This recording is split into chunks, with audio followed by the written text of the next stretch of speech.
Hey guys, thanks for jumping on the training session today. Today's topic is going to be government loans in Kent County, and we have the one and only Rob Shaner here to let us know about all the details. So Rob, take it away. Thanks, Doug. Appreciate it. Glad for the opportunity to present to everybody. As Doug mentioned, we're going to focus on government loans in Kent County. Government loans being FHA, VA, USDA based. So let's talk about government loans in general before we get into specifics. Something important is AUS versus manual. So AUS stands for Automated Underwriting System. So that means when we put a loan through the computer, we can either get an automated approval, or the computer will say, no, we want an actual underwriter to manually review this.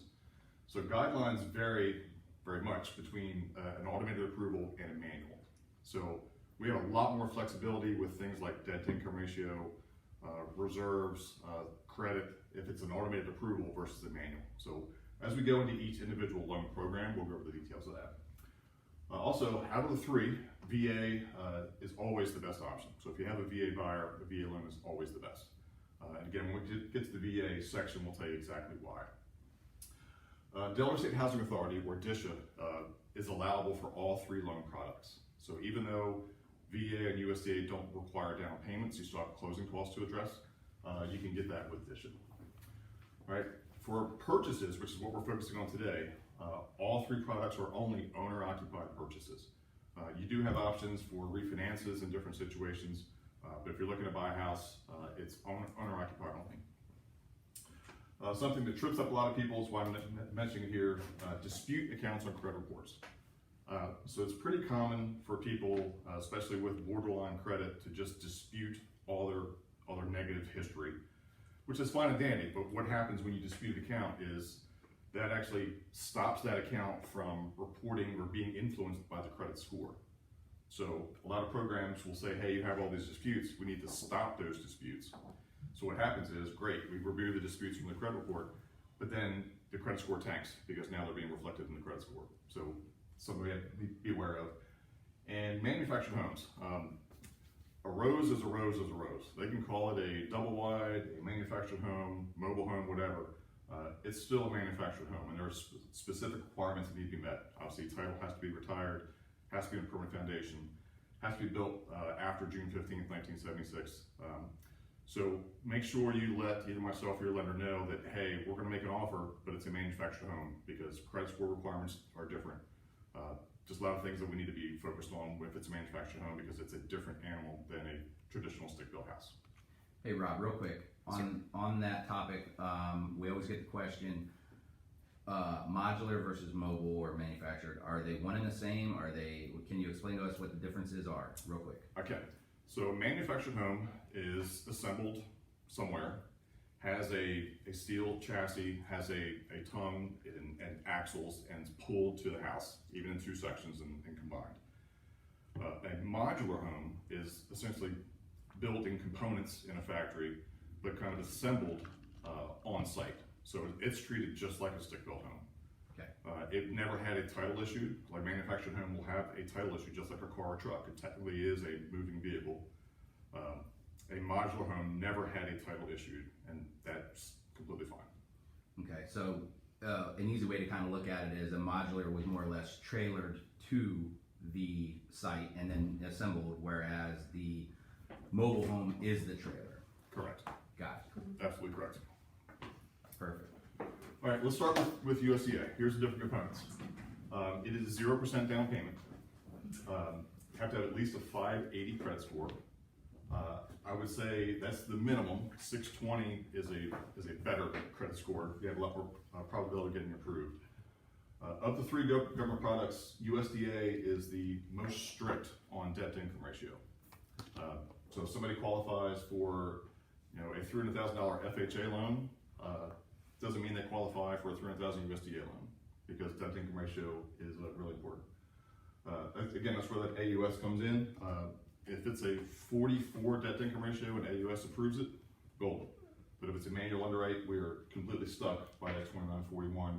There are waivers available to get to 3244, but there are requirements that have to be met or compensating factors that have to be met to get to that. Non-occupant co-buyers are not permitted. This is important because sometimes you have, a buyer who's kind of borderline, and like with FHA loans, when we get to it, you can actually throw somebody on that loan that's not going to live in the property to help with DTI, to help with compensating factors. USDA does not allow that. Of the three products, USDA is the only one that has income limits. So obviously 1 to 4 people is 91,000, and this is actually household income. So if you have, say, a mom that's on the loan and she makes less than 91,000, that's great. But if there's a boyfriend or adult kids that also work, that household income, even if they're not a loan, gets applied to that number. So it's something you need to watch. Having said that, the DSHA, which I mentioned, that goes with all three products, DSHA does have income limits as well. So just because they qualify for USDA income limits doesn't mean that they qualify for USDA plus DSHA limits. All right, self-employed borrowers, they are a lot more difficult to deal with. The documentation is a heck of a lot more intense. They need to be self-employed for at least 2 years, and that's 2 years of tax returns. So if somebody started in June of 2019, and now it's June 2021, they think, hey, I've got my 2 years. No, you don't, because it's 2 years of tax returns. So you would have half a year's tax returns for 2019, a full year for 2020, so you only have a year and a half, you don't have 2 full years. Part-time and second jobs. This is a little more lenient than the other ones. You only have to have 1 year history of having a part-time job or a second job. The other ones are a little bit more restricted for that. Foreclosure. If somebody has a previous foreclosure, you need at least 3 years before they qualify for another USDA loan. It says exceptions are available, but the exceptions really have to show that whatever event caused the foreclosure was an extenuating circumstance, meaning something that the person had no control over. I get a lot of buyers who say, yeah, I went through a divorce 2 years ago and that was the extenuating circumstance. No, it's not extenuating circumstance. You chose to get divorced. An extenuating circumstance is your job, they closed the doors, or you got diagnosed with cancer, or something that you really can't control. All right, bankruptcy's gone the same way. Chapter 7, which is where you basically get rid of all debt, that requires 3 years. Again, extenuating circumstances are available. Most people don't know this. If somebody's in a Chapter 13, if they've been in a Chapter 13 for at least 1 year and they're making all their payments, they can qualify to buy a house while they're still in Chapter 13. All right, any questions about USDA? Okay, that's the next one. So this is basically the geographic area. This is a restriction that USDA has that FHA and VA don't have. You can see if you start kind of like North Dover or right around like Deltec, the Route 1 exit, come east around the air base, kind of come south around I'd say the Lowe's in Camden, and then back up the west side, a couple miles west of the railroad tracks. Generally speaking, anything in that area does not qualify. Now, USDA is very, very specific. You can have a house on one side of the street that does not qualify, and the other side does qualify. It's that kind of a hard line. USDA has a funding fee, which is 1% of the loan amount. That can be added to the loan amount, so it's not paid out of pocket. It does have monthly PMI, and with that percentage. The maximum loan amount for 2021 is $548,250. That's going up next year to $625, which should cover pretty much anything we need in Kent County for the most part. It will allow the seller to give up to 6% of the purchase price towards the closing costs. Borrowers are allowed to receive a gift from an organization, such as a charity, relative, or a person with an interest in the sale of the property. Again, that's different, which we're gonna discuss, because again, other government products don't allow specifically somebody with an interest in the sale of property to contribute. So that's why it's important to talk to your loan officer when you're making the offer, because again, FHA, VA, USDA, they're all government loans, but they'll have very, very specific differences. All right, finally, this is USDA only. Manufactured homes are not permitted. They won't lend on manufactured homes unless it is a brand new unit that's never been lived in before. You typically don't see a lot of those for sale. This does not say they, like Clayton Homes, whatever, can go and build it for them and move in, that's fine. But if you have any type of resale, USDA is not an option. All right, let's talk about FHA. FHA is low down payment, not no down payment, just 3.5% of the purchase price of the down payment. Again, go down to a 580 credit score, 550 with a max loan to value of 90%. 550, an extremely low credit score. FHA puts this out there. For me, it's more of a teaser because you have to have an automated approval to get that 550 approved. If somebody has a 550 credit score, they probably have issues with their credit, probably not going to get the automated approval. Can't do manual underwrites down to 550. Debt to income ratio is a lot more flexible than USDA. Again, if it's a manual, it's that 3143. And you guys may not know this, there's always two debt to income ratios. So there's the front end, which is in this case is 31 for manual underwrite. That includes just the housing expense versus their income. The back end ratio is the housing expense plus all of their monthly bills versus their income. Now, when we say all monthly bills, we don't look at car insurance or cell phone bills. It's basically everything that's on their credit, where they borrowed money from somebody and have to pay it back. So car loans, student loans, credit cards, things like that. Non-occupant co-buyers are permitted for FHA. We do probably at least 1 to 3 of these a month where, traditionally it's a first-time home buyer, maybe a child, and a parent will go co-sign essentially, which is what that is. So they're saying that they will guarantee the loan, so they're just as responsible as the buyer, but they don't have to live in the property. All right, self-employment history. Again, this is a 2-year history. FHA, again, doesn't require 2 years of tax returns per se. They just need the 2-year history, so that's a slight difference. Part-time, second jobs, they need a 2-year history, whereas if you remember USDA only needs 1, but this is uninterrupted, and that's a hard and fast rule for FHA. Now you could have 4 different jobs as long as you stopped, on a Friday and started on a Monday or the next. It doesn't have to be the same job continues for 2 years, but have to have a 2-year history. Foreclosures, 3 years from the transfer of title, exceptions for 2. So this is an important difference. Transfer of title is not the date of the sheriff's sale or the foreclosure. It's the date that the new deed was actually recorded. We're seeing this a lot more frequently because, I guess, COVID issues. The sheriff's sale might be in November, but the deed wasn't actually recorded until January. So I don't care when the sheriff's sale was. That's not when the 2-year time clock starts. It's when that deed is actually recorded. That's different from USDA and VA. Bankruptcy season, again, same thing. Sorry, not same thing. 2 years from Chapter 7, whereas USDA was 3. Exceptions down to 1. Again, that's extenuating circumstances. Same thing with Chapter 13. You can actually be in Chapter 13 for full 12 months. As long as you prove you make your payments, then you qualify for that.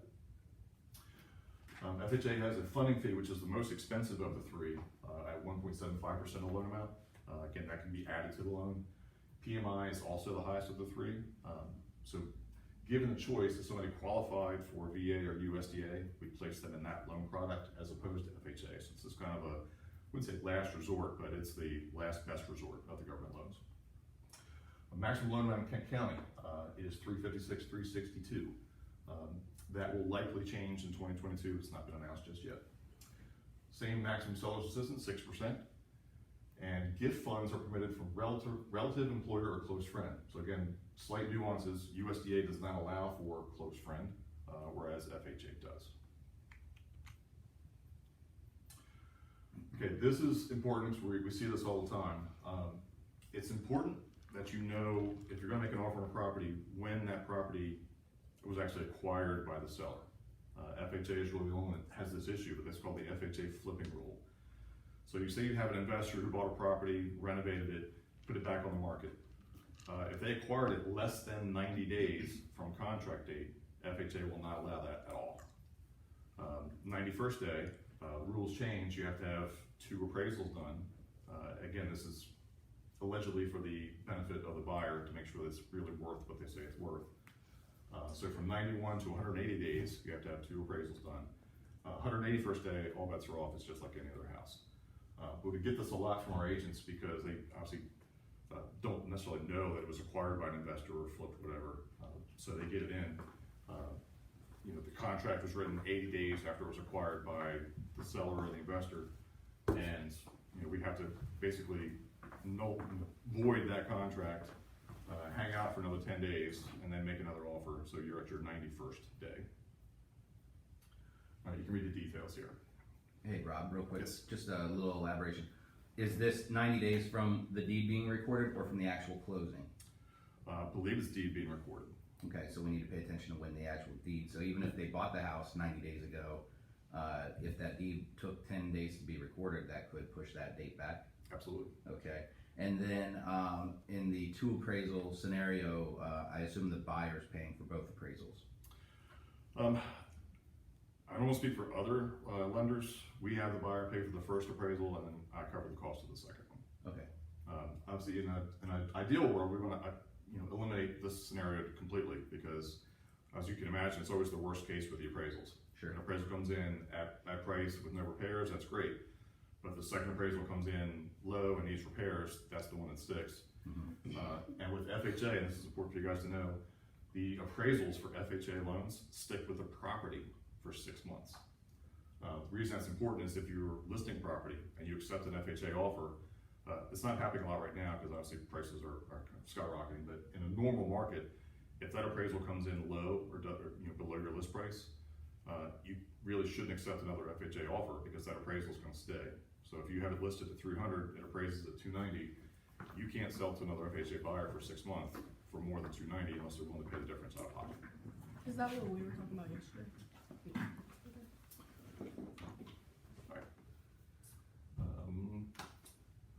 So this covers the 91 to 180 days, where it goes with the second appraisal, and some specifics about that, which you can read. All right, VA. Here's our favorite loan product, VA. It is 0% down payment. It's a 580 credit score. Debt to income ratio is per the automated approval, or 60%, which obviously is the highest of the three. I've had some VA loans that debt to income ratios was over 60%, but still got the automated approval, as long as you have residual income requirements. Gift funds are permitted, but as you see, it cannot come from somebody interested in the transaction, which is directly opposed to the other one. Non-occupant co-buyers are not allowed for this product. Self-employed and commission, very different. You have to have 2 years, but you can have exception for only 1 year, which I'm doing one right now, if you had previous experience if the veteran had previous experience in that same field or had specialized training. So as an example, I'm doing a loan right now for a realtor who's only been a realtor for a little over 1 year. And we have 1 full year on tax returns, but the real estate school is considered specialized training. So I was able to document that and get her approved. Part-time and second job, again, 2 years. Foreclosure, a minimum of 2 years, with exceptions down to 1, again with extenuating circumstances. Bankruptcy, slightly different. It's only 2 years for discharge date, and you get exceptions down to 1. And the same thing for Chapter 13, but you can see Chapter 13, that should not be there. Chapter 13, 1 year in, as long as you have approval from the trustee. So VA maximum loan amounts $2 million. So go crazy, with VA loans in Kent County.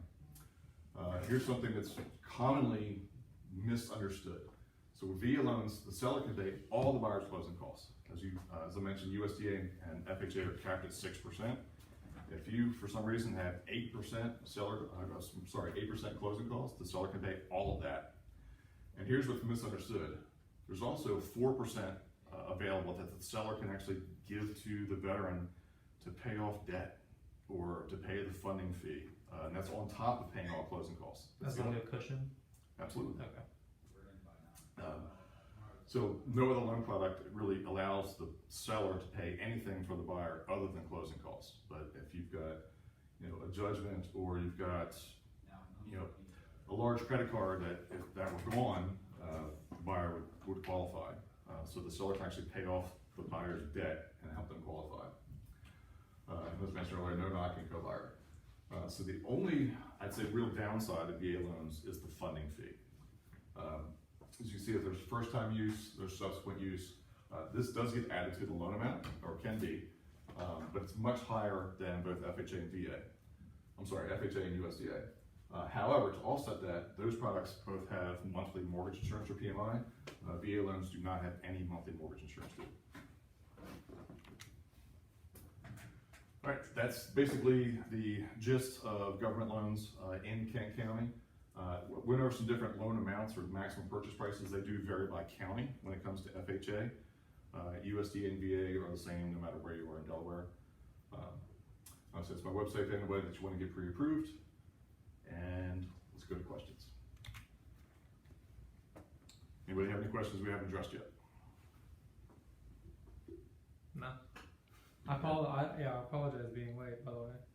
So, in order to qualify for one of these, do you just go over the criteria of like how much they make and stuff? Or can they, if they say they qualify for two, can they choose which one they want to do?